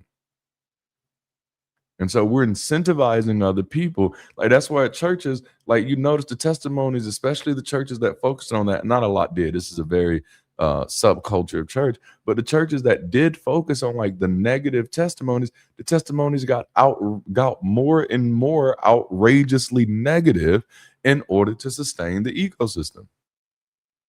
Okay. So like, when we come out of religion finding any place where everybody's talking the same language about the trauma or talking the same language about the pain, it's really easy for that to feel familiar and to kind of mimic what we thought we were getting from community. And I just want to tell you that community is much deeper than familiarity, because feeling seen is not the same as being safe. Feeling welcomed is not the same as being protected. And feeling understood is not the same as being respected. Mm. Feeling like these are my people is not the same as those people having the maturity to handle power, to handle conflict, to handle harm, to handle sex, money, reputation, or accountability. Not believing in God doesn't automatically make you Dr. Manhattan. You don't like now that just because you not believing in an omniscient being doesn't make you now the omniscient being. You know, for all the reasons we can identify God is not omniscient, we should at least be able to do the same things with ourselves. And I say that just to say, like, we don't get to, and this is the trust issue thing. We don't get to say, hey, you're an atheist, good, you must be one of the good guys. That's not how that works. Knowing the label is not the same as knowing something. Damn, I hope this is helping. Okay. And that's why, watch this, that's why the hard work after leaving religion is to stop confusing immediate belonging with earned trust. Okay. Just because I feel like I belong immediately doesn't mean that we have a situation of earned trust. Number 3, and this is the one that I talk about a lot, so I'll try not to spend too much time on it, but we were trained to borrow certainty from the group. You know, borrowed certainty says, I know these people are good because my group says they're good. I know they're bad because my group says they're bad. I know what happened because the people I like already explained it. I know who to believe because I know whose side I'm on. Let me tell you what that's actually called. That's not discernment, that's not understanding, that's not comprehension, that is outsourcing. That is outsourcing. None of those are valid ways of knowing something. That's borrowed certainty. And like one of the most dangerous things is after religion is when people reject religious authority but still keep the same relationship to group certainty. You know, so they're no longer saying, you know, the pastor said it, so it must be true. Now they're saying, well, the community says it, so it must be true. Well, that's just not how truth works. They're no longer saying, you know, the Bible says, and now they say, well, everybody knows. Well, again, that's just not how truth works. They don't say touch not mine anointed anymore. They say, why are you platforming criticism of someone who has done so much good? Well, that is not the matter at hand. See, it's the same architecture, but it's different wallpaper. Borrowed certainty doesn't stop being borrowed certainty just because the vocabulary changes. All right. And then number four. Oh, this is good. Being an atheist and giving yourself humanist labels isn't a qualification for education or the authority on morality. It's absolutely not. Number 4, we were trained to treat doubt as betrayal. All right. So again, high control systems don't just tell you what to believe, they train your emotional response to questioning. So questions feel dangerous, complexity feels disloyal, nuance feels like compromise. Well, there's just no other way to look at it than this other way. Well, there is another way to look at it because I got eyes too. And if I'm telling you that I look at it differently than you look at it, and then you're telling me it's impossible, I know we're no longer dealing in the realm of logic. Okay, so no, when nuance feels like compromise, we're leaving community and going into control. When uncertainty feels like weakness, and see, and that doesn't disappear just because you leave religion. People can leave church and still panic when someone asks a careful question about their new group. You know, well, what are y'all doing over there at Bridge City? Don't panic, just answer the question. Ain't nothing to hide. All right, we have movie nights. We do what people do. You can leave church and still feel like disagreement is danger. And that's one of the things I pay attention to. I pay attention to how people deal with disagreement. That's one of the things I've probably been most disappointed by is that, oh, this is a community where people aren't allowed to disagree with the common thread. If you disagree with the common thread, then there's a label that's attached to you. Oh, that's fun. Okay. Because that means we're still operating out of that sense of disagreement equals danger. You don't see it like I see it, you must hate me. You don't see it like I see it, you must want me to die. And like building up an entire climate, our entire culture in that climate. As the sociologist in the room, I'm going to say that that's not wise. It's not wise. I wouldn't do that. Indubitably. I just like that word. You deliberately disobeyed me. I also like doing that. So, mature trust requires the ability to ask questions without turning questions into betrayal. If my questions are betrayal, then you're already letting me know what I'm betraying. And it ain't trust, you know? And it's not about weaponizing doubt. It means refusing to let loyalty replace reality. Okay. Number 5, and this is the 5th issue. I was just supposed to be going through 5 issues, and I spent 30 minutes on one issue. And I still have a whole nother section after this. But we were trained to trust people who gave us identity. And that's the one that we got to pay attention to. Religion didn't it didn't only tell people what was true, it told them who they were. You're chosen, you're saved, you're set apart, you're anointed, you're covered, you're part of the family, you're part of the remnant, you're part of the truth. You're part of the truth. So when people leave religion, they may become vulnerable to any group that gives them a new identity quickly. So it's like, hey, you're one of us. You get it. You're on the right side. You escaped that harmful cult. You're so much better than those other people. What's up, Brittany? You escaped what the others are still trapped in. And honestly, that can feel empowering at first. Like a lot of my first conversations was just overwhelmed at how many people have made it out and have lived to tell the story. And then after a while, it gets unimpressive. It gets unimpressive. Hey, I'll warn you first. I was actually just going to put you in timeout, Sanchi. I was going to put you in timeout. Like I have a policy here where I really ask people to stay on topic.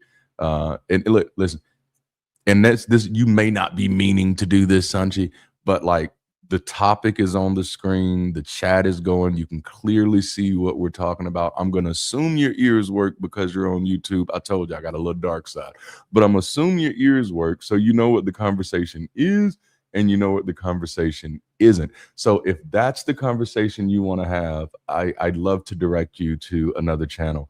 But if I see another comment in there that's about debating atheism or anything like that, because this is clearly not that conversation, it's not something I'll go back and forth with you.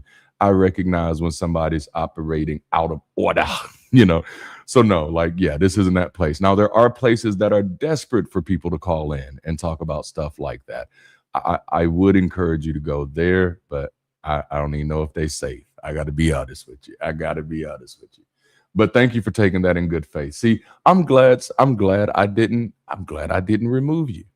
I'm glad and thank you for handling me being a jackass. Because that's what I'm gonna do. This is my channel. But see, the thing is about me, yes, I'm gonna be a jackass, but I'm never gonna be a dumbass because I'm too much of a smartass. You see how I did that? You see what happened there? But no, thank you. And I do appreciate you for being a good sport. All right. But no, so it can feel empowering to be like, oh yeah, we all made it out. And it felt good to me to be around so many other people who were vocally sharing their stories. And like, yes, we made it out of this, But then for me, and again, this goes from that ornamental to functional. I'm like, yeah, but what's next though? Where do we go from here? Like, because I didn't come out of that just to stay stuck. Life don't look just so good. And I like, for some people, it's like they just stopped believing in Jesus and they whole life, just everything is so much better now. And I'm like, no, it's still America, bro. This is America. No, we still where we at. The problems that exist are still here. And so I'm it's so overwhelming to see how many people are coming out. But this becomes dangerous if your identity becomes dependent on who we're loyal to, because once a group becomes the source of your identity, leaving the group feels like losing yourself again. And that's where parasocial relationships matter. You know, parasocial relationships matter because after religion, a lot of people don't just find new communities, they find new voices. They find new creators, new hosts, new commentators, new people who help them make sense of the world. And that is a part of what I do. What I provide is a secular, a humanistic, a naturalistic, a materialistic hermeneutic for people who are trying to do life without religious superstition. It's not necessarily just for people who are trying to do life against superstition. I don't even know how you do that as a life, but I do provide a hermeneutic, a way to interpret the world around you where you don't have to pull on scriptures, on doctrine, or dogma, and I do my best. I could do better. So I don't want to call it best, but I do a decent job of pointing to the psychological and sociological implications of these things so we can all grow together. But at the same time, I have to constantly draw that line and say, I cannot be anybody's voice of truth. And that's the religious baggage we have to reject with everything that's in us. They're like, no, I'm not expecting anybody to be my voice of truth. I am never sitting at home thinking, I wonder what such and such thinks about this. I don't need to know what they think about it. Oh, I hope this is helping y'all. So no, other people can exist as reference points, but nobody should really be our guides. I'm here to help you use your eyes to see it better. I'm here to help you use your voice to voice it better. I am not here to give you my eyes and my voice. I hope this is helping somebody. Okay? So it's nothing wrong with learning from someone online in community or in leadership. There's nothing wrong with being helped by a voice that gave you language when you were grieving, deconstructing, or trying to rebuild your life. But a parasocial relationship becomes dangerous when emotional familiarity starts feeling like relational access. Oh, this is good. Ooh. Yes. Oh, and like that's still Brittany, that's still one of my favorite core memories. All right. Okay. Man. Somebody said, I look at, yes, Black Swan, I look at believers as victims of their indoctrination. No need to be hostile. That's right. There's nothing wrong with that at all. Oh, man. This is helping. This is good. John P. Key, don't get me foot stomping in here. I have my mention now, cause I believe. Okay, I'm sorry. Y'all just don't understand. Like them foot stomping, hand clapping. Oh, take me back to the days. But listen, like you can know my voice, but you don't know my character, right? You can know my story, but it doesn't mean you know my private patterns. You may feel like I've somehow helped save your life, but that doesn't mean I get unquestioned trust. You can feel connected to me, but connection is not the same as accountability. And this is especially important after religion because many of us were trained to attach deeply to voices on a platform. We know how to trust the preacher, the teacher, the prophet, the worship leader, the apologist, the elder, the person with the microphone. There's just so many people to trust. And so if we're not careful, we can leave the pulpit and recreate the pulpit with a podcast, a YouTube channel, a Discord server, a live stream, or a creator community. I stay away from anybody who kind of presents a God's eye view of other people.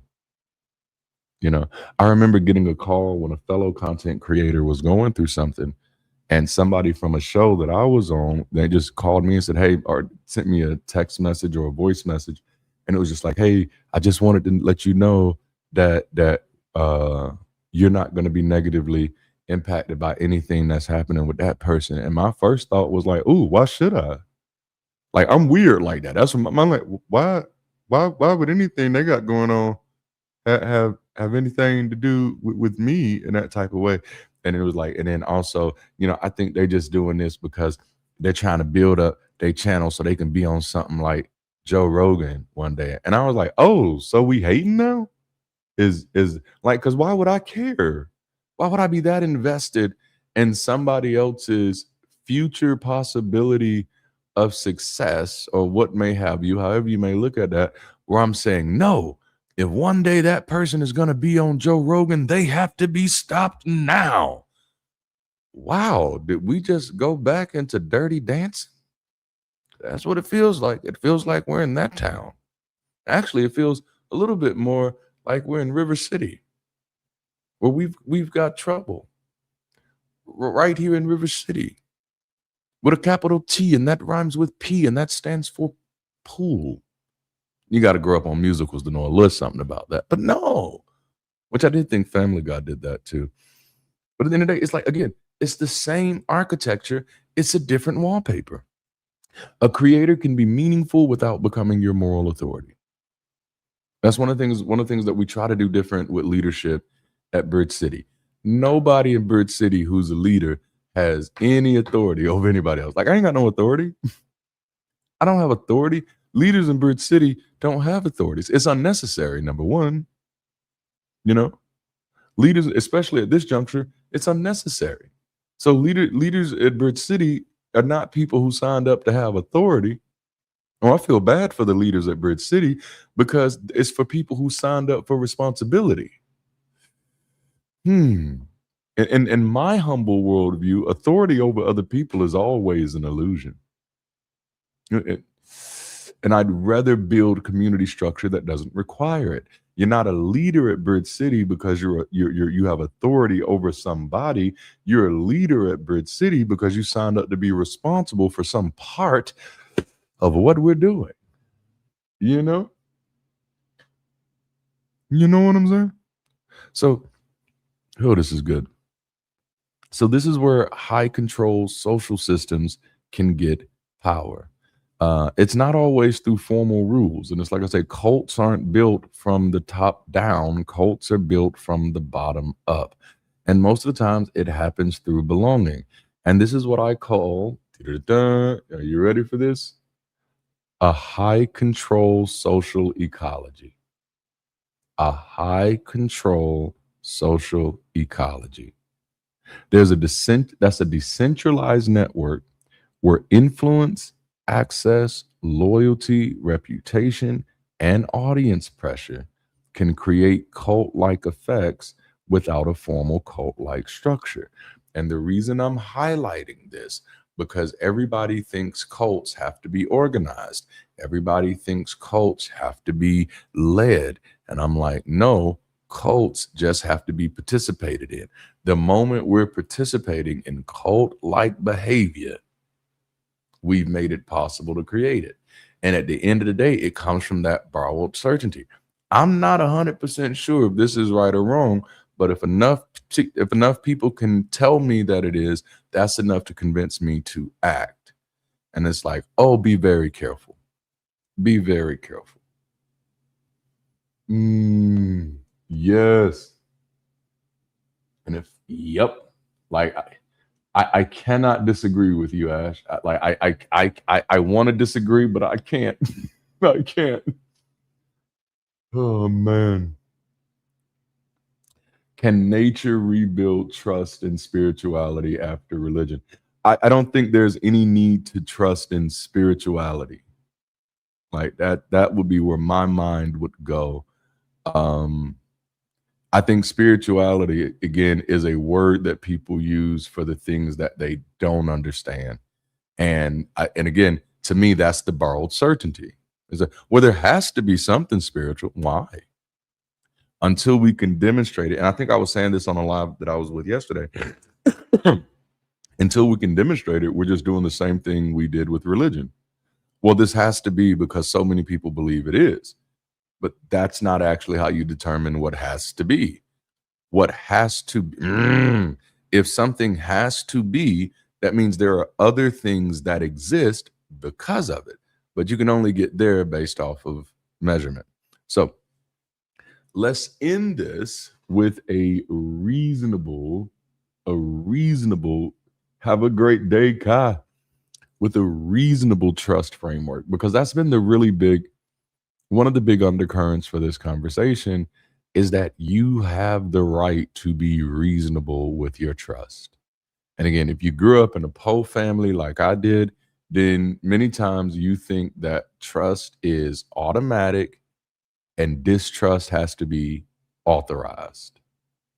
You know, like I grew up in a highly racialized context. And I remember, telling my guardians that, hey, my teachers are actually saying things that are not true about me. And they're right now, them teachers ain't got no reason to lie. See, my distrust had not been authorized. You see what I'm saying? So trust is supposed to be automatic and distrust has to be authorized. Someone has to give you permission to say like, I you have to, your distrust has to be authorized. So let me give it to you this way. There are 4 levels of trust. And the first one, and this is my favorite one. Basic human respect. That's something everybody gets from me. Everybody gets basic dignity. And when I say everybody, I literally mean everybody. The people who have done the most foul things to me never get downgraded to being less than a stranger. That's the lowest you can go on my totem pole in my totem pole of relationships. The lowest you can get to on my totem pole is you're a stranger. And the good news about that is I treat strangers very kind. I wave, hey, how you doing? I say things like, hey, nice to see ya. But I keep it trucking right after that. No, so and that's a commitment I made. I intentionally made almost a decade ago, where like the worst you can go on my totem pole is a stranger. And so like the worst you could be treated by me is I'm just gonna have to treat you with the kindness of a stranger. As long as you're not actively violating a boundary or something like that, then jackass come out. You know what I'm saying?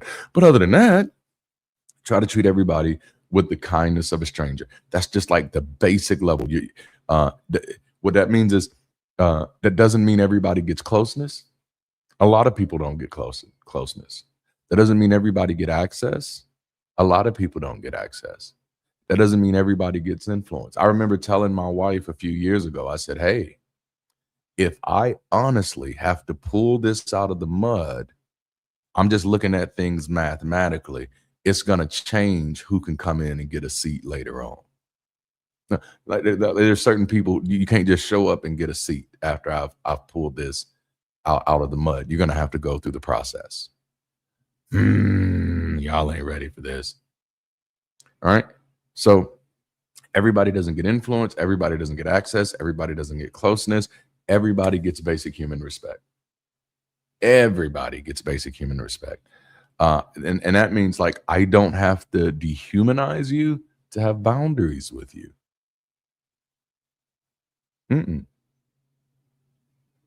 The second one is situational trust. Okay. I may trust you in one area, but not another one.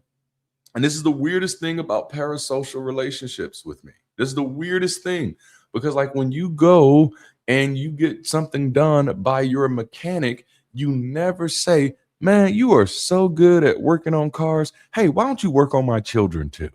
Maybe some of you do, but that's not a good thing to do. All right. Situational trust is I can trust you in one area, but not another. I may trust you to be funny, but just because I trust you to be funny doesn't mean I trust you to be emotionally safe. I may trust you to teach history, but not trust you to handle conflict. I may trust you to lead a project, but not trust you to manage vulnerability. Watch this. I may trust you in public and not trust you in private. And watch this. That's not hypocrisy. That's discernment, you know? So I may trust you to make good content, but not to manage my vulnerability, you know? All right. So, Sunchild, I'm gonna time you out for a moment. I'm gonna time you out. I hate to do it, but I asked you to kind of stay on topic and you kind of trying to seed this spirituality conversation. I have content on spirituality, and you can go watch that. Or again, there are people having this open conversation. This is one of the things, and I'm not gonna lie, that aggravated me the most about being a part of the atheist community. It attracts people who cannot respect the conversation that is being had. And I'm sorry, I don't find that healthy or productive, especially when there's like millions of channels on YouTube. And so here's the thing, find the one that's talking about the things that you're wanting to talk about, y'all. Please do that. All right. So, level 3 relational trust. This is earned over time through consistency, through repair, through honesty, through boundaries, and through respect. You know, it's earned over time through consistency, repair, honesty, boundaries, and respect. This is the part that parasocial relationships skip. This is the part where I say we're giving people relational trust while only having basic human dignity relationships. Like, no. I'm giving you relational trust. And we've never had the time together to develop consistency. We've never run into an issue that we had to repair. I've never seen you be put in a situation of whether you had the opportunity to be honest or dishonest.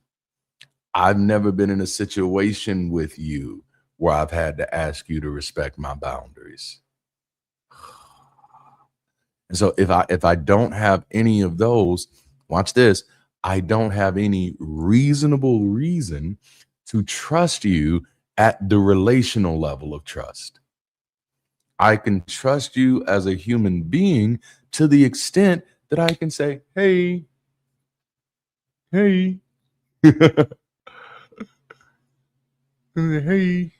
No, I can trust you enough to say, hey, that's basic human respect. I can trust you enough to not ignore you on the street. That's basic human respect. But if I've not built any relationship with you, you're good, Black Swan. If I'm not in relationship with you, if we haven't had that time to see the consistency, to deal with repair, to deal with honesty, to deal with boundaries and respect. And again, this is why I spend so much time with my team, where we spend a lot of time, sometimes at the risk of not getting things done we need to get done. But it's because it's not lost on me that we were virtual strangers last year. And we have to get to know each other. So I get naked with my team a lot. That sounds bad. It sounds bad, but it's not what you think. You wouldn't want to see me naked anyway. But what it means is, like, I tell them what I'm going through. I tell them what I'm dealing with. I tell them what's on my mind. Because, like, if we're really going to be working together, you need to see how I handle conflict. You need to see how I handle pressure.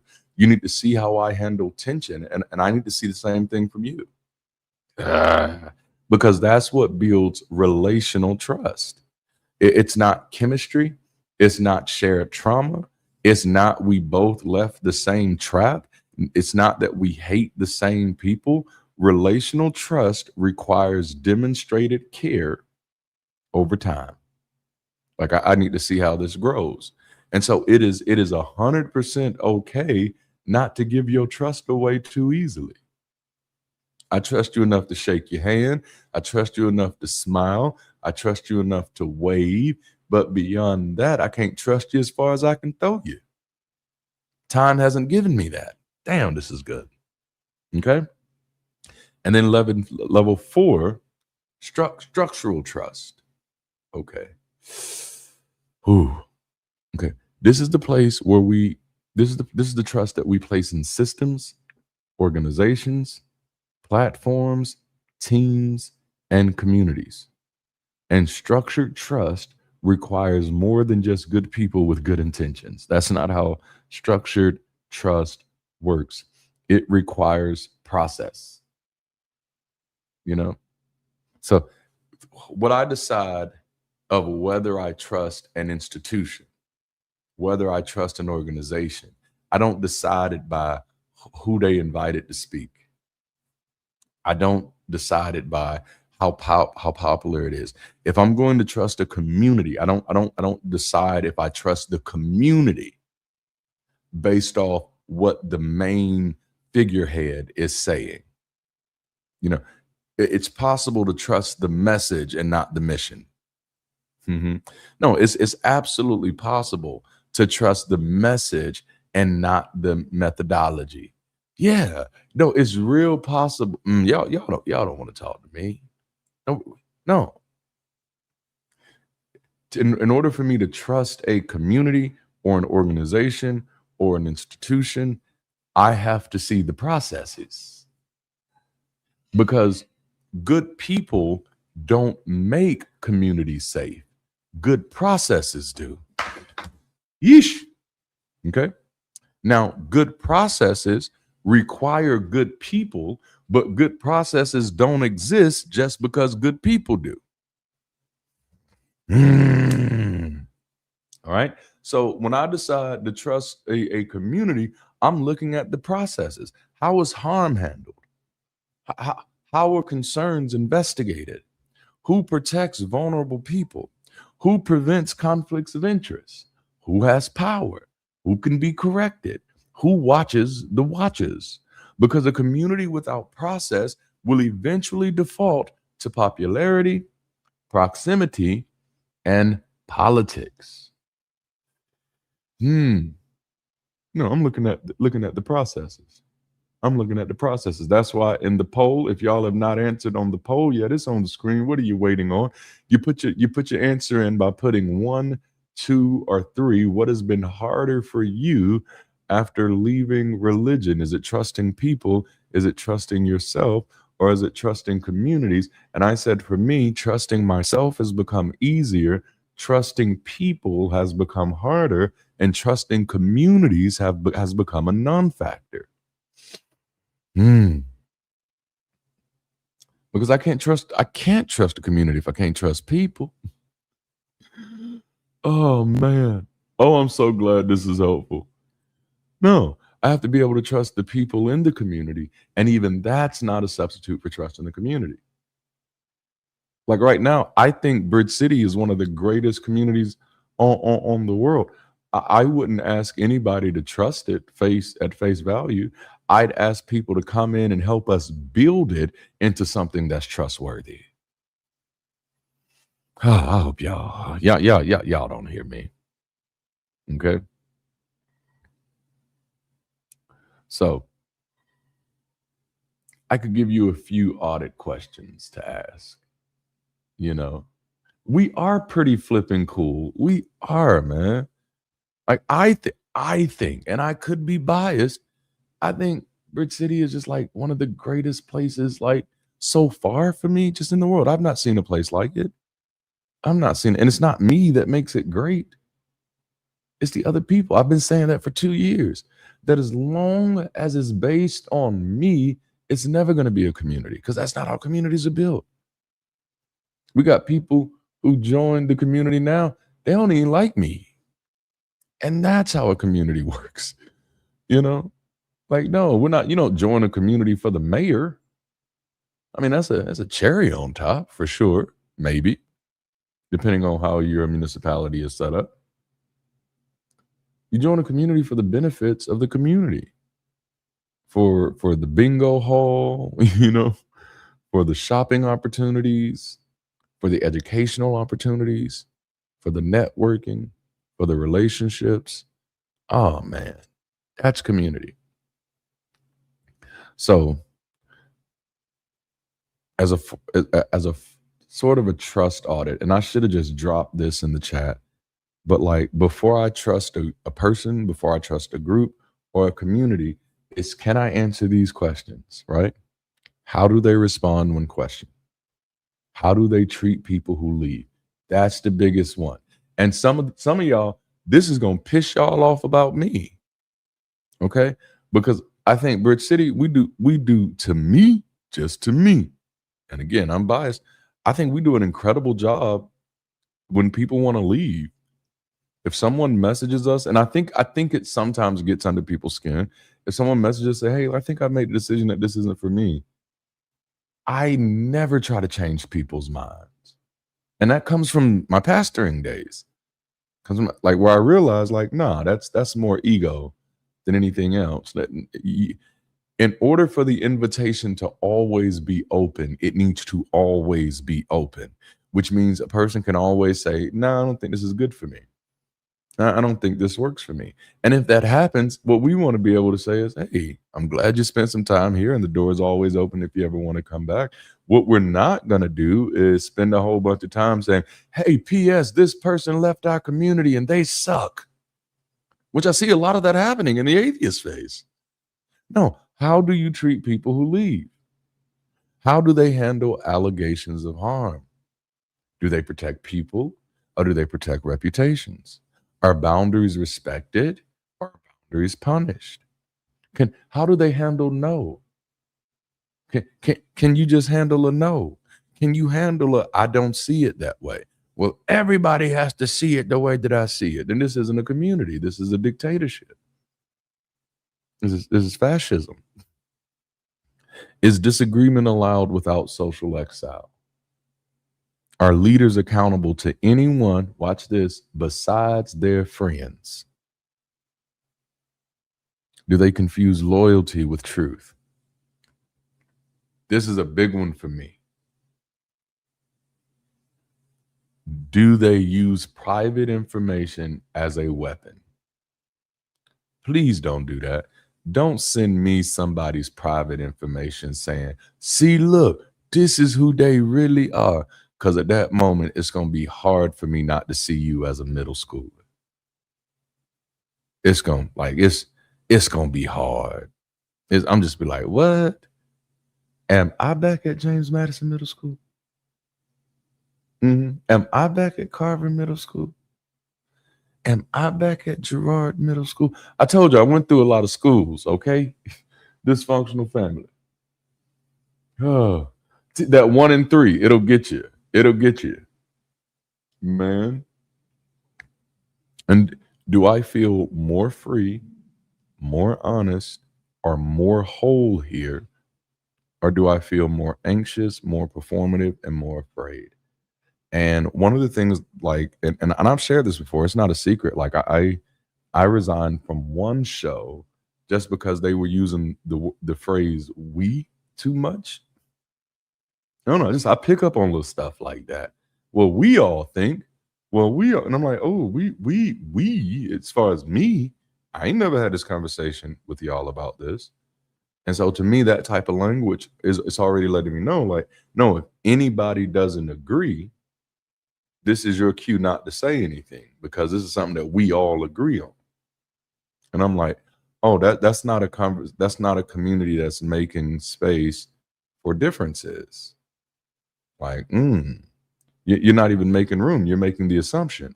How can you make room for something you've already made the assumption of that everybody in the room agrees?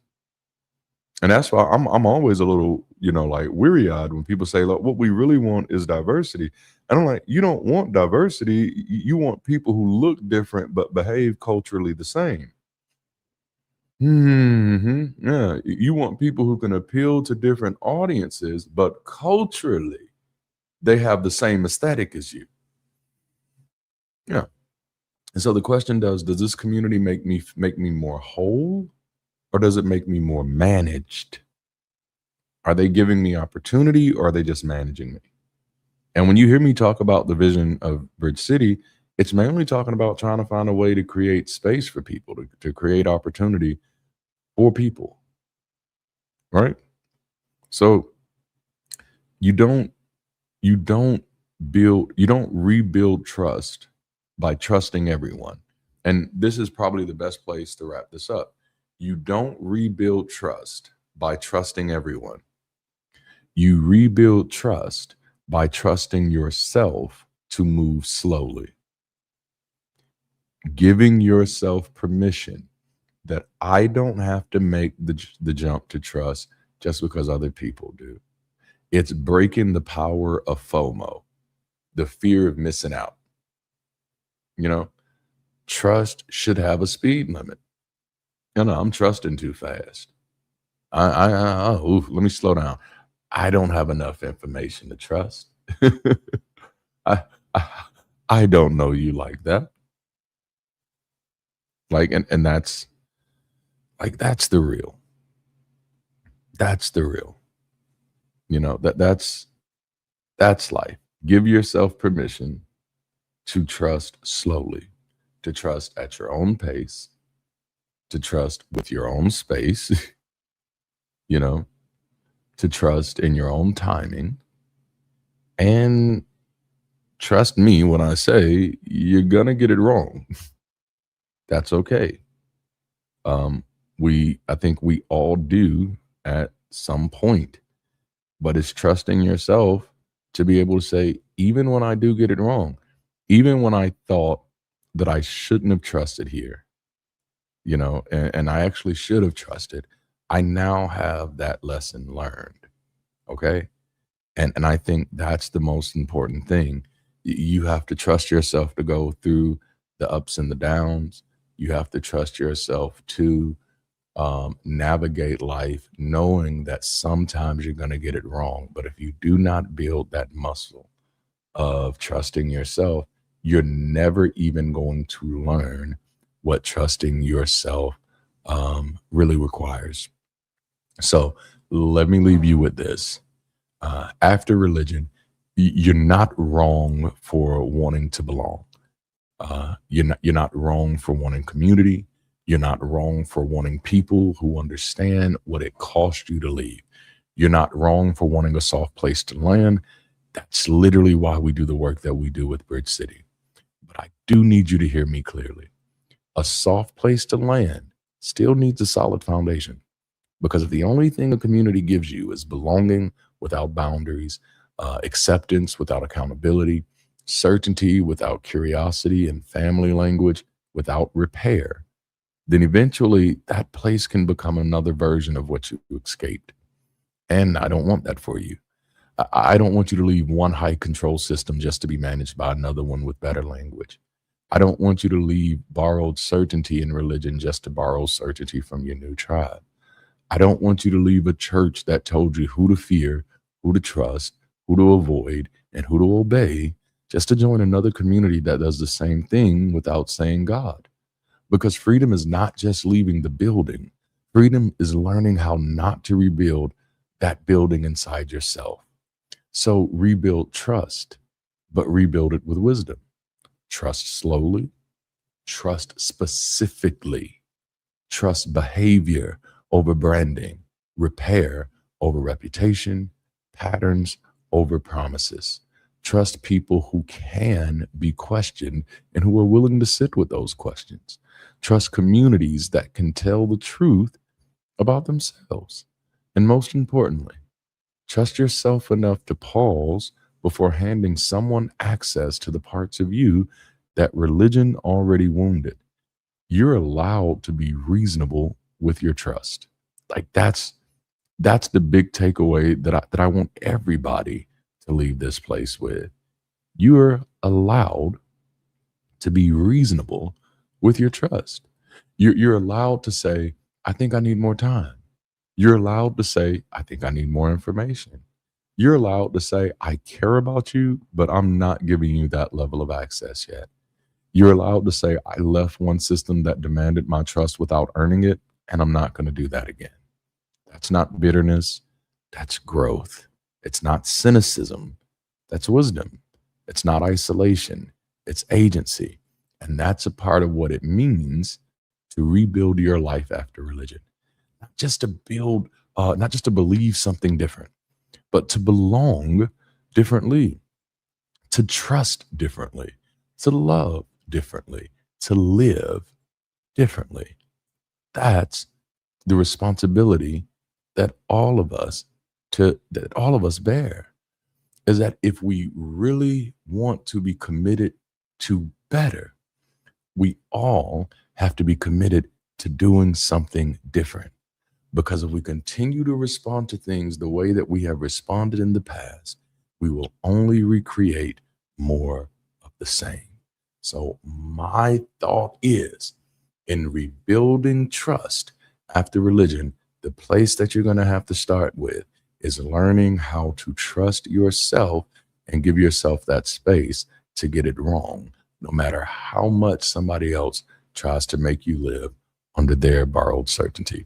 So I hope this conversation has been of some value today. I'm going to stick around after the stream ends to kind of go through some of the chats and to check out our poll, which seems to be tied. But thank you all for hanging out with me today. I hope to see you Sunday. Sunday will not be a lecture style conversation. Sunday, I'm going to be asking questions. We're going to be going back and forth, and we're going to be doing that for the entire month of May. Again, thank you for hanging out with me today. And until next time, keep.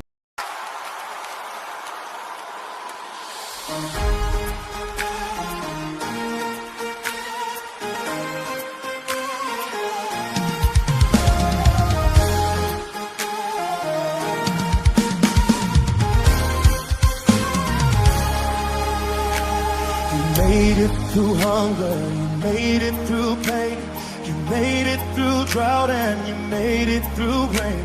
You rose over conflict, you've conquered your shame. You've done it before and you'll do it again. You made it through hunger, you made it through pain, Yeah. you made it through drought, and you made it through rain.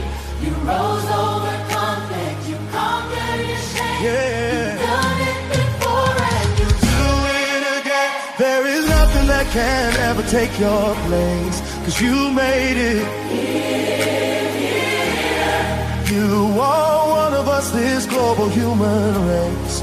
You made it here.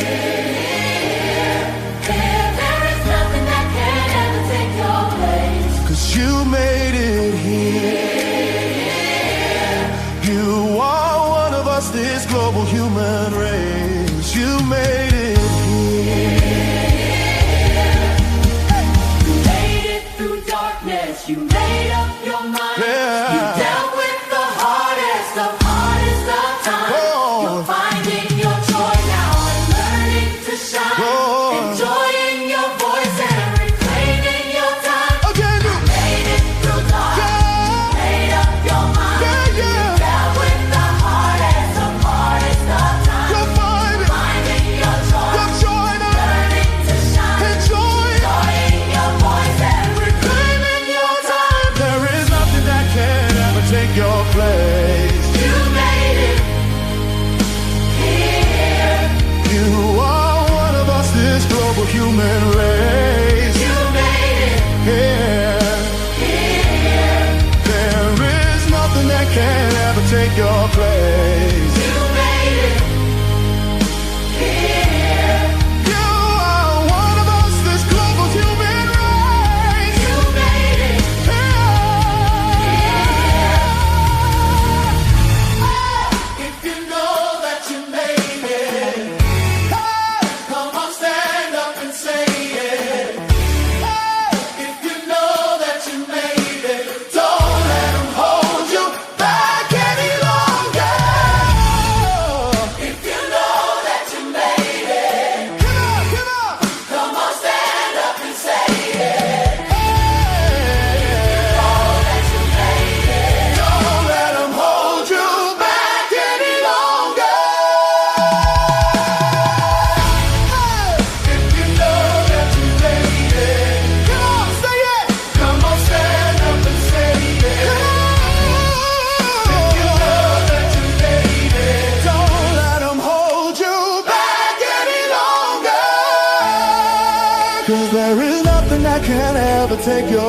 place. You are one of us, this global human race. Oh, there's nothing that could ever take your place. Is anybody glad that you made it?